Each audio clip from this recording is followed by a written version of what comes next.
My name is Walch. I'm an extreme sport photographer. I get to travel to some really unique and crazy places in the world and shoot photographs of people doing outstanding stunts. We're on this tiny little island called Moor with a gang of slackliners from Germany, and their speciality is to combine slacklining with insane landscape. We're out here on the water with the 1-inch crew to find this perfect location for their slackline. I'm here to capture the whole story, this journey to find this incredible slackline spot and do this stunt. This is the perfect chance for me to see what I can do with the EOS R. When I heard about the EOS R system, I was kind of excited to get it in my hands. The camera introduces a bunch of new technologies. I put the multifunction bar to ISO, so very quickly I can change the ISO. The lens controlling is kind of bringing back the classics to photography. I put it on the f-stop, so I can change the f-stop very quickly while I'm shooting. What this camera gives you is multiple options to perfectly customize it for your needs. I'm on the way to a beautiful cove over there. Our slackline crews, they build up a line. Let's see what they're up to. The idea for the shot is to be really low on the water with the camera. So I'm gonna jump on one of the kayaks, paddle to the scene, and then Alex is gonna walk over the ropes with flares in his hands. And they're gonna illuminate his face and hopefully the scene. We decided to shoot it late in the evening when the light was really low. It was really tricky for the exposure. How do you want to expose? For the flare, for the background? The EVF viewfinder really helped me to see the exposure, adjust a little bit, and then get the shot. Whoa. It was just magic. There was smoke all over the place. There was nice reflection of the light on his face, on the water, even on the slackline.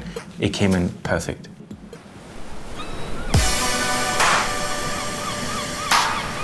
The game plan is to start up at the lighthouse, get the whole scene, then walk down, come here. For the last 2 hours they built up this amazing line, and to tell you, when we got there and looking down, I got goosebumps because it looks so insane.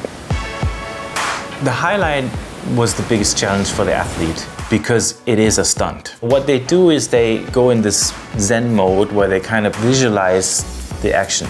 It's a very critical moment that I wanted to photograph, but I cannot get him out of his zone because then I ruin his stunt and I don't have a picture. What comes in really nicely with EOS R is that there's a silent mode. And silent doesn't mean it's a silent click, it means there's no click at all. I could still photograph in a moment where before I would have to put the camera away and just let it happen. I think at the end of the day, it allows you to just get a lot closer to your subject and to your scene. The big challenge today is to find a perfect spot to shoot a picture. The ideal shot would be to be down on the water, but to be in a boat, you cannot access this. Quite quickly I found out that I have to be below the slackline. But how to do that?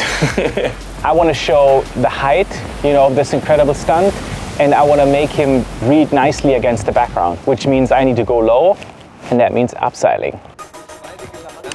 In one way, you kind of win or lose the shoot in your basement when you prepare for the shoot. Rule number one is you can never be over-equipped. To be honest, my legs are a little shaky, but for the shot, that's what you gotta do. Okay, you've been ready. When I'm out there shooting with these world-class athletes, they're gonna make precision moves. But they also expect from me to make precision moves. There's a great expectation from both sides to really nail it on the spot. EOS R with the 28-70 is this unique package that allows you to do everything on this tiny little edge on the rock. Okay, got it. Super. Woohoo! What keeps me in the game of extreme sports for all these years is that there's still and always progression. To produce great images in this field, I think the #1 quality is that you